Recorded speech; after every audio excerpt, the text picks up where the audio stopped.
Around Dodge City and in the territory on West, there's just one way to handle the killers and the spoilers, and that's with a U.S. Marshal and the smell of gun smoke.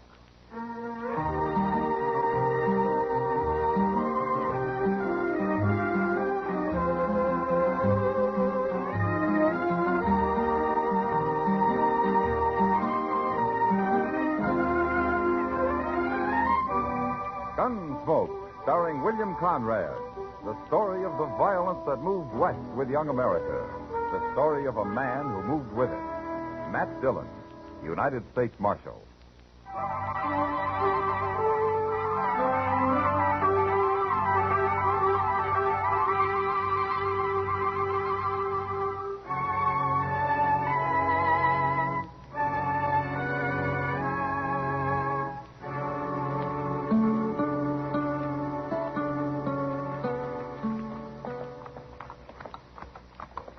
Doggone if Dodge ain't growed a heap since I was here. It is very big, Front Street must have 7, 8 saloons. A lot of towns I've seen don't even have that many houses. We are going to stay here? Now, Nina, I told you not to fret yourself. Nobody's going to bother you. Well, look there. The Longhorn Saloon. You know, a man might find whiskey fit to drink in a place like that. Just drop your reins over the rack, Nina. Your old pony ain't about to go nowhere. I will wait right here, Cuff. Here in the dust and heat? Come on, get down off that old horse. You've been riding so long you need to walk around some. All right. Anyway, it's cooler inside. If they got a ladies' parlor, you can sit in there. Well, sit on the porch. Come on.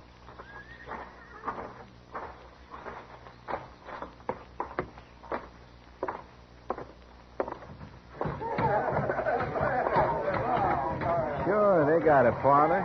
There's a side door over there, Nina. You go on in and wait.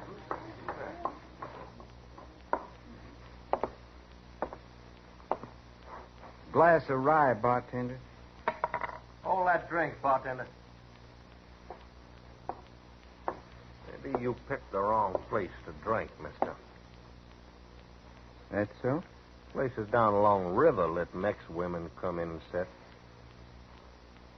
I've heard tell.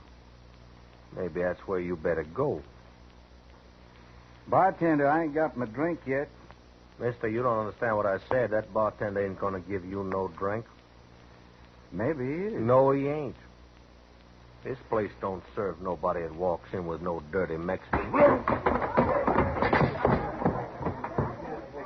All right, hold it. Very well, thank you. Hold it. All right, you men, take Lawson out to a horse trough and soak his head for him. The rest of you get about your business. Go on. You busted up what could have been a man-sized fight. Well, fights like that lead to killings. Darned if they don't. You're a cool one, mister. You get that way in my profession. Oh, what's that? Army scout. I'm on my way to Fort Wallace. What's yours? United States Marshal. My name's Dillon. I noticed they paid you a heap of attention. I'm Cuff Peters and proud to know you. Marshal, I want you to meet somebody. This here's Nina. She's my wife. How do you do? Ma'am? Cuff, Nina and me been traveling quite a spell. Oh? Where'd you ride from? Come up from Texas. Figured we'd stay over here in Dodge if I can find a place. Nina's been feeling poorly. How long do you figure on staying in Dodge, Cuff? Can't rightly say, Marshal. Why? Well, you, made trouble for yourself when you hit Hank Lawson. That right. It'll bother him, Cuff, and he'll be after you. I know you can't make Fort Wallace, so might be better if you and your wife rode out to Fort Dodge and stayed there. He's right, Cuff. We should go on right now. We don't want no trouble. You've been riding enough, the way you feel. Besides, I got things to do. Look, Cuff, I don't want any trouble here. I sure don't aim to cause any. Now, how about joining me in a drink, Marshal? I still got a glass of rye coming.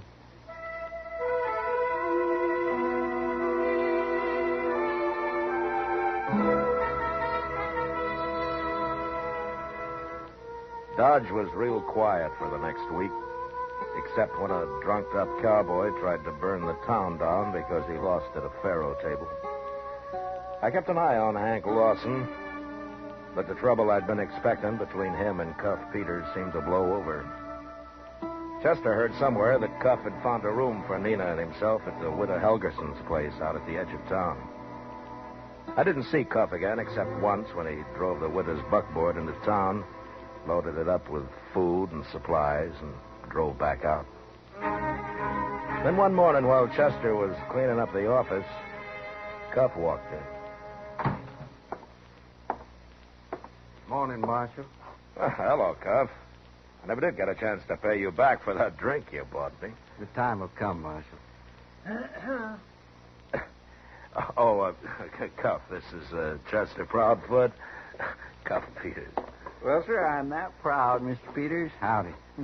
Mr. Dillon told me how you knocked old Hank Lawson across the bar at the Longhorn. I sure do wish I'd seen that. Chester isn't too fond of Hank. Well, if I'm going to hit him again, I'll let you know. Well, thank you.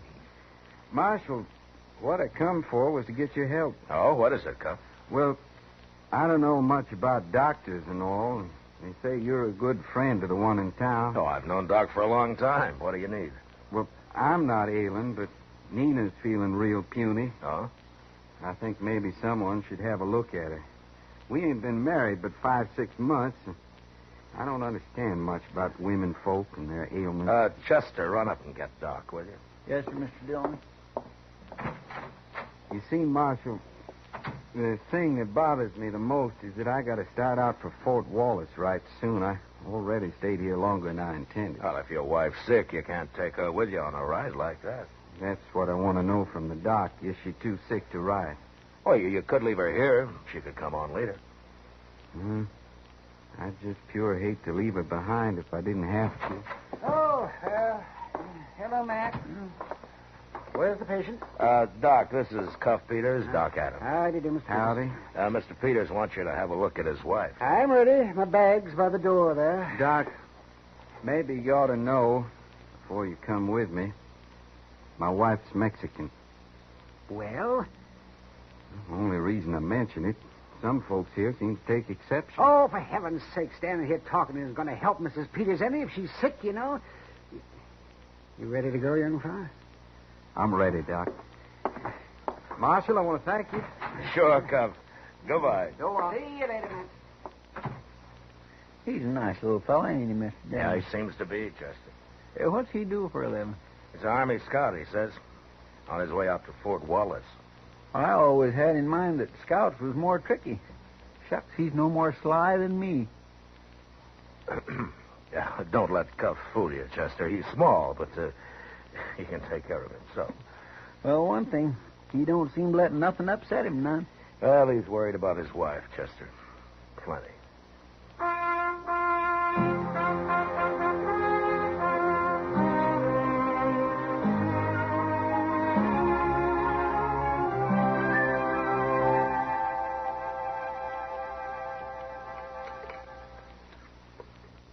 Chester, you're going to get a bellyache.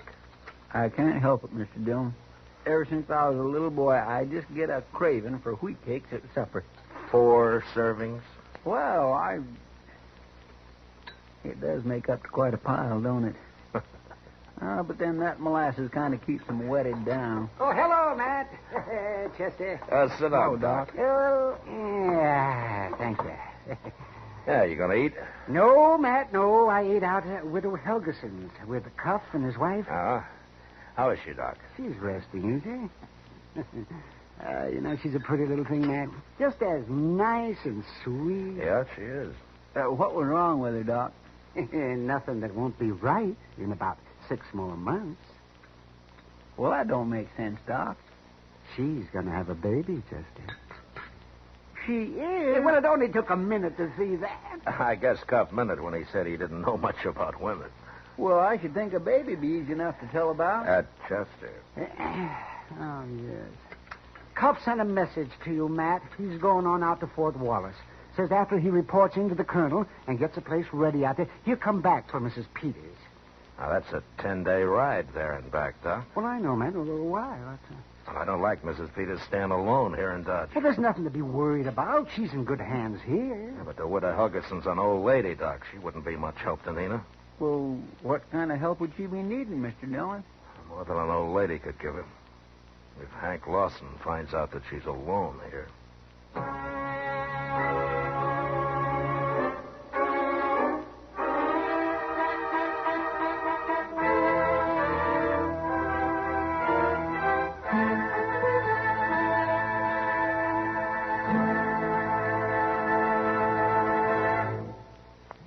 We will return for the second act of Gunsmoke in just a moment. But first, this coming Tuesday night, you have one date with Pam and Jerry North and another date with John Lund as yours truly, Johnny Dollar. If mystery is your dish, then listen in as Mr. and Mrs. North and Johnny Dollar dish it out. Remember, the night is Tuesday, the network is CBS Radio, and the shows are Mr. and Mrs. North and yours truly, Johnny Dollar. They're here on most of these same stations this coming Tuesday. Now the second act of Gunsmoke.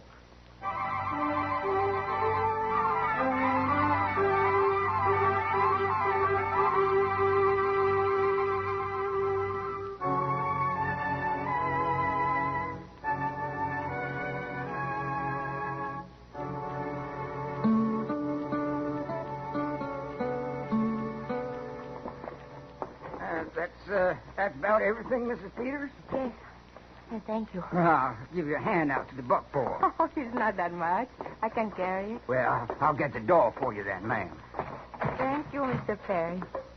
Good day. Good day, ma'am.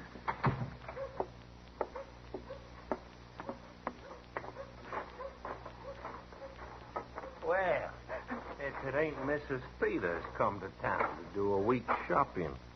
I beg your pardon? Excuse me, ma'am, I ain't being very polite. This here's Cane Twig. I'm Hank Lawson. What do you want? Now, surely you remember me, ma'am. You ought to. I was the fella your husband hit in the mouth his first day in town.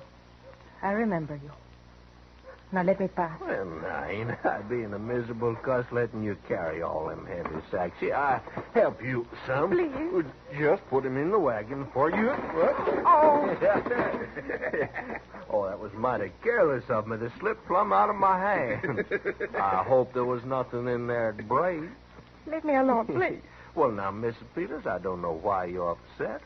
You know I wouldn't do nothing to harm a fine lady like you. Besides, your husband might try to give me another lesson in manners, and that scares me real bad. I just want to show you how much I learned. Now, you go on and get into that buckboard. Go on. All we're going to do is just start you for home, Miss Peters. Untie them lines so we can face that team down the street. Sure. Now, like I say, ma'am, I don't want you to fret. Stand aside, Twig. All right, ma'am. Hang on.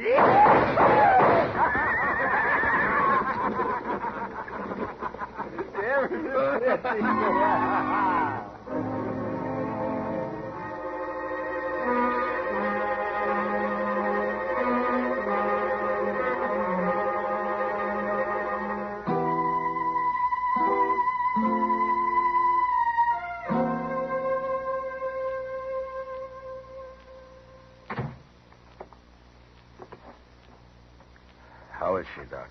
She's all right, Matt. She's fine. And the baby?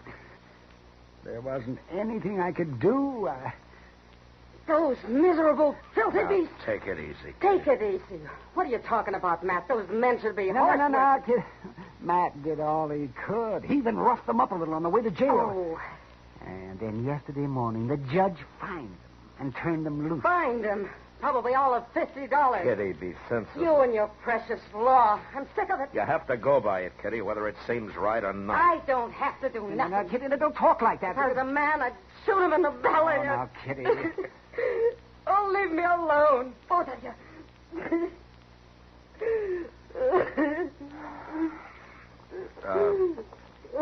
Kitty. Look, Kitty. Why don't you go in and talk with her, huh? She needs another woman. Huh? Go on.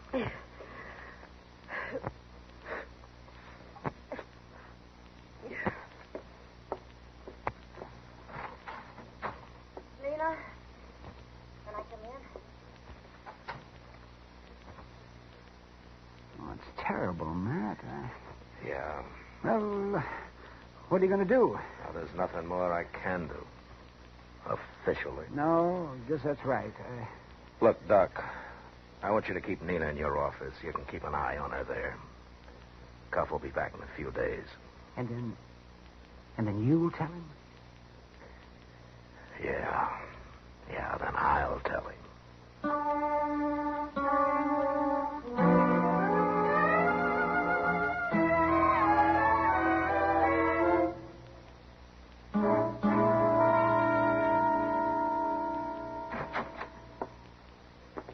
Hello, Marshal. Chester? Oh, Mr. Peters. Cuff? I just got back. Widow Helgeson says there's been an accident.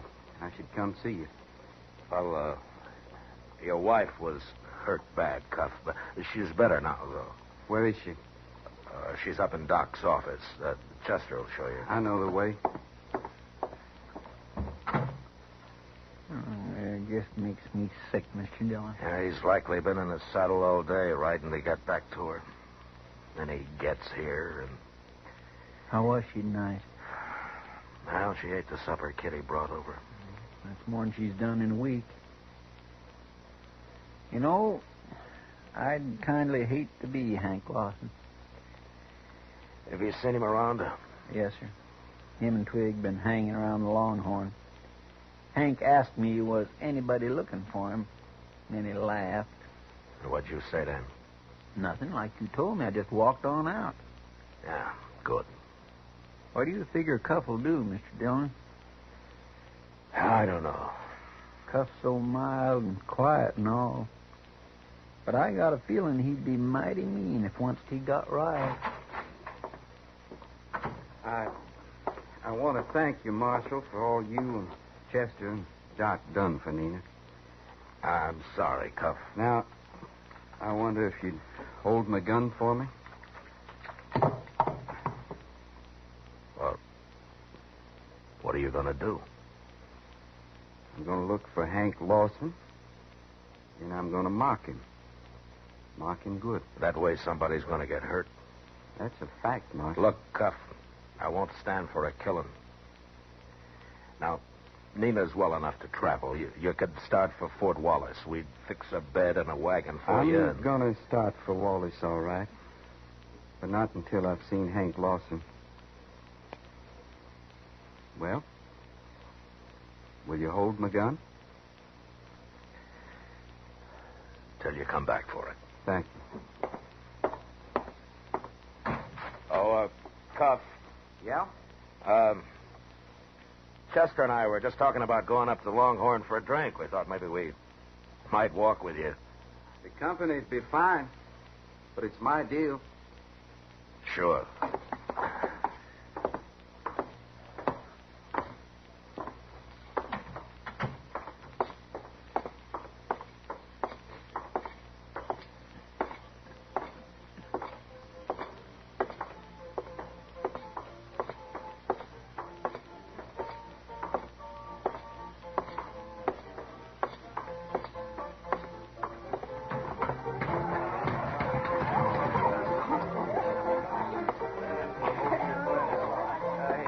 Come back to town just a little while ago. This time, when I lay eyes on him, I'm going... Well, if it ain't little feller himself. But I see the marshal come along so's he wouldn't get hurt. I'm just here to see that no shooting starts, Hank. Yeah. What's on your mind, Cuff? I left my gun at the marshal's office. So, After you drop yours on the floor, I'm going to make you bleed. figure to take me with your fist? That's right. All right, boys, move back. Make a little room here.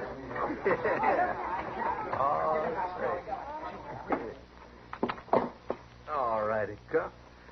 Load my gun down. Chester, just so Hank's friends don't get too excited and maybe want to help him out, move down to the end of the bar. Yes, sir, Mr. Dillon?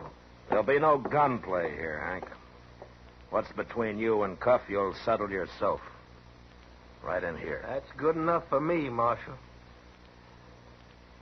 All right, little fella. Come and get it. Now I'm going to take you apart, Lawson. Bit by bit. That's the way you figure it. That's it. I say.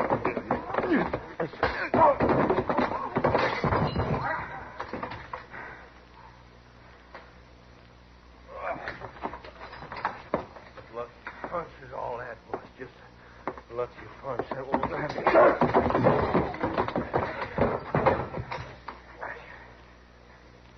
Get up, Lawson.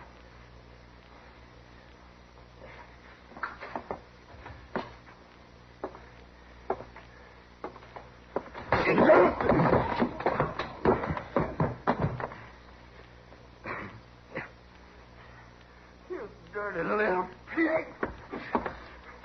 I'm going to slit your throat. Drop that knife, Hank. Never mind, Marshal. He's going to fight with a knife. I'll fix me one, too. Yeah.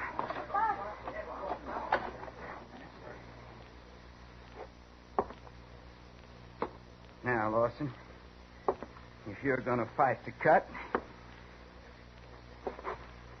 I'm ready.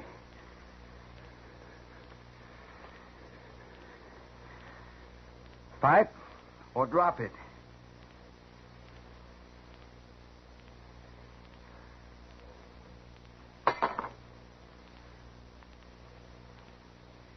Now get out of here. Because if I see you again before I leave, I'm going to finish what I started. Oh.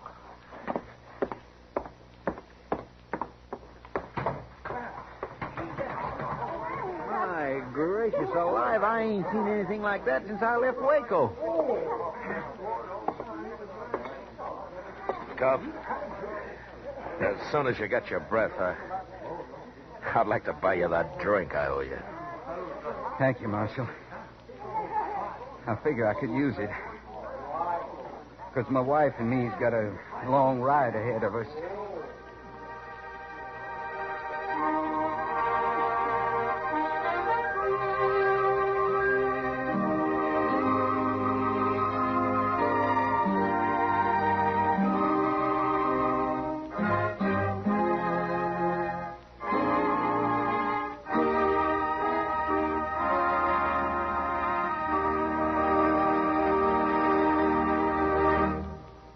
Gunsmoke, under the direction of Norman MacDonnell, stars William Conrad as Matt Dillon, U.S. Marshal.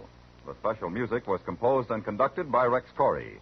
Featured in the cast were Vic Perrin and Lawrence Dobkin, with Lillian Bayef and James Eagles.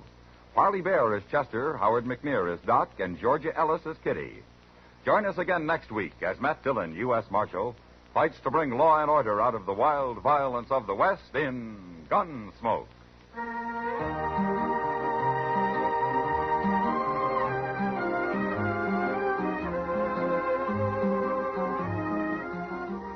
Later tonight on most of these same stations, Herb Schreiner will take your sense of humor in hand and give it a once-over wonderfully on Two for the Money.